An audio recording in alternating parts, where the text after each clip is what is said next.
সুমন সর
ত্রিপুরাতে এত বড় বন্যা যে এসছে তাকে মোকাবেলা করার জন্য রাজ্য সরকার এবং মাননীয় মুখ্যমন্ত্রী মানিক সাহা সহ আমাদের সমস্ত নেতৃত্ব এবং আমি যেখানে এখানে দাঁড়িয়ে আছি কমিউনিস্ট পার্টির পার্টি অফিস, সেখানেও যিনি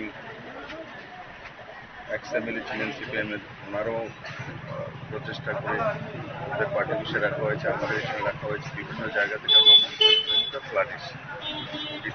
ঐতিহাসিক যে ঘটনা এই সেটা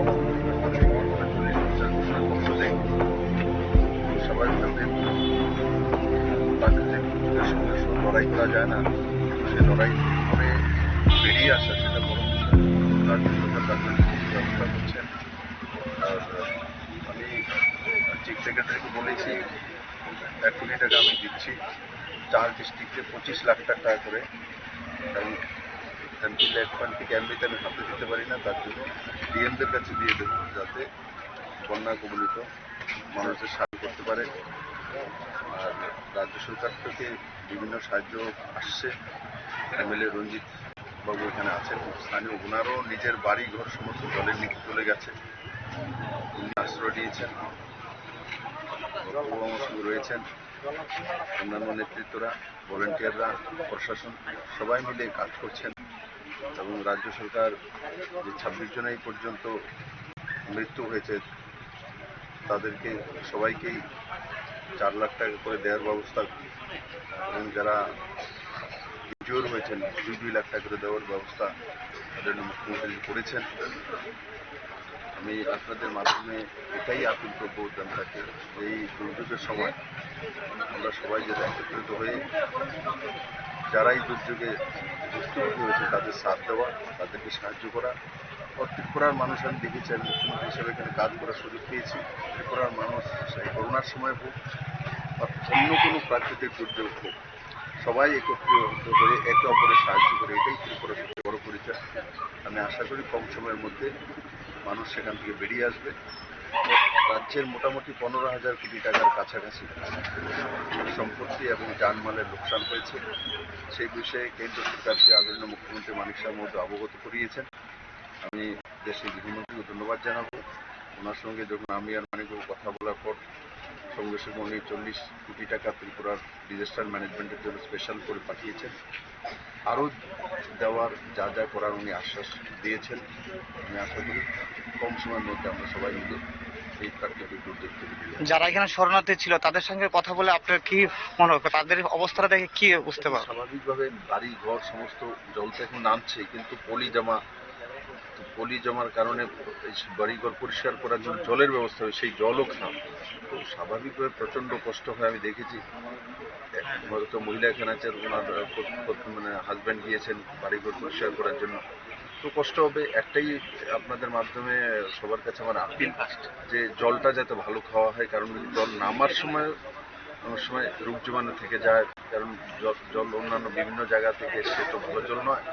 তো স্বাভাবিকভাবে নিট অ্যান্ড ক্লিন থাকতে হবে, স্যানিটাইজার ইউজ করতে হবে, জলটা যাতে ভালো খাই সেদিকে নজর রাখতে হবে। দাদা প্রত্যন্ত এলাকায় এখনো ত্রাণ নিয়ে পড়ছে না, আপনি কি খবরটা পাইছেন? দেখুন যে জায়গায় ট্রাইবেল এরিয়াতে অমরপুরের যে অবস্থা, কারণ দিন তো আমরা ওয়্যারলেসের মাধ্যমে যোগাযোগ করতে হয়েছে, কমিউনিকেশন নেই, মোবাইল চলছে না, ইলেকট্রিসিটি নেই, তো স্বাভাবিকভাবে এয়ার ড্রপ করতে হয়েছে এখানে, হেলিকপ্টার দিয়ে খাদ্যের প্যাকেট দিতে হয়েছে।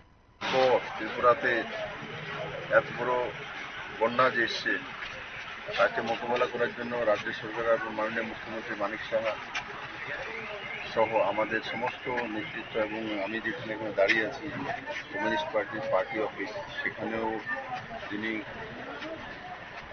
এক্স এমএলএ ছিলেন সিপিএমের, ওনারও প্রচেষ্টা করে ওদের পার্টি অফিসে রাখা হয়েছে, আমাদের এখানে রাখা হয়েছে, বিভিন্ন জায়গা থেকে আমরা ফ্লাড এসছে। ঐতিহাসিক যে ঘটনা এই অমরপুরে ঘটে, সেটা বলতে হবে মানুষ আমার মনে 40-50 বছরে কখনো দেখেনি। তো স্বাভাবিকভাবে প্রাকৃতিক দুর্যোগের সঙ্গে লড়াই করা যায় না, কিন্তু সেই লড়াই করে বেরিয়ে আসা সেটা বড় বিষয়। রাজ্য সরকার তার জন্য সমস্ত ব্যবস্থা করছেন। আর আমি চিফ সেক্রেটারিকে বলেছি 1 কোটি টাকা আমি দিচ্ছি 4 ডিস্ট্রিক্টে 25 লাখ টাকা করে, কারণ এমপি লেট ফান্ড থেকে এমনিতে আমি হাতে দিতে পারি না, তার জন্য ডিএমদের কাছে দিয়ে দেবো যাতে বন্যা কবলিত মানুষদের সাহায্য করতে পারে।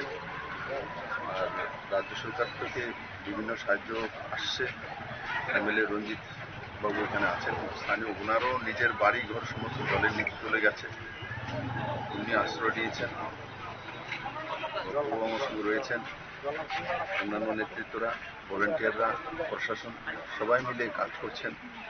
এবং রাজ্য সরকার যে 26 জন এই পর্যন্ত মৃত্যু হয়েছে তাদেরকে সবাইকেই 4 লাখ টাকা করে দেওয়ার ব্যবস্থা, এবং যারা ইনজিওর হয়েছেন 2 লাখ টাকা করে দেওয়ার ব্যবস্থা তাদের মুখ্যমন্ত্রী করেছেন। আমি আপনাদের মাধ্যমে এটাই আপিল করবো জনতাকে, এই দুর্যোগের সময় আমরা সবাই যাতে একত্রিত হয়ে যারা এই দুর্যোগে ভুক্তভোগী হয়েছে তাদের সাথ দেওয়া, তাদেরকে সাহায্য করা। আর ত্রিপুরার মানুষ, আমি দেখেছি, আমি মুখ্যমন্ত্রী হিসেবে এখানে কাজ করার সুযোগ পেয়েছি, ত্রিপুরার মানুষ এই করোনার সময় হোক বা অন্য কোনো প্রাকৃতিক দুর্যোগ হোক, সবাই একত্রিত হয়ে একে অপরের সাহায্য করে, এটাই ত্রিপুরার সবচেয়ে বড় পরিচয়। আমি আশা করি কম সময়ের মধ্যে মানুষ সেখান থেকে বেরিয়ে আসবে। রাজ্যের মোটামুটি 15,000 কোটি টাকার কাছাকাছি সম্পত্তি এবং জানমালের লোকসান হয়েছে, সেই বিষয়ে কেন্দ্র সরকারকে আদরণীয় মুখ্যমন্ত্রী মানিক সাহের মধ্যে অবগত করিয়েছেন। আমি দেশের গৃহমন্ত্রীকে ধন্যবাদ জানাবো। ওনার সঙ্গে যখন আমি আর মানিকবাবু কথা বলার পর সঙ্গে সঙ্গে উনি 40 কোটি টাকা ত্রিপুরার ডিজাস্টার ম্যানেজমেন্টের জন্য স্পেশাল করে পাঠিয়েছেন, আরও দেওয়ার যা যা করার উনি আশ্বাস দিয়েছেন। আমি আশা করি কম সময়ের মধ্যে আমরা সবাই মিলে এই প্রাকৃতিক দুর্যোগ থেকে বেরিয়ে আসবো। যারা এখানে শরণার্থী ছিল তাদের সঙ্গে কথা বলে আপনার কি মনে হবে, তাদের অবস্থাটা দেখে কি? ত্রিপুরাতে এত বড় বন্যা যে এসছে তাকে মোকাবেলা ত্রিপুরাতে এত বড় বন্যা যে এসছে তাকে মোকাবেলা করার জন্য রাজ্য সরকার এবং মাননীয় মুখ্যমন্ত্রী মানিক সাহা সহ আমাদের সমস্ত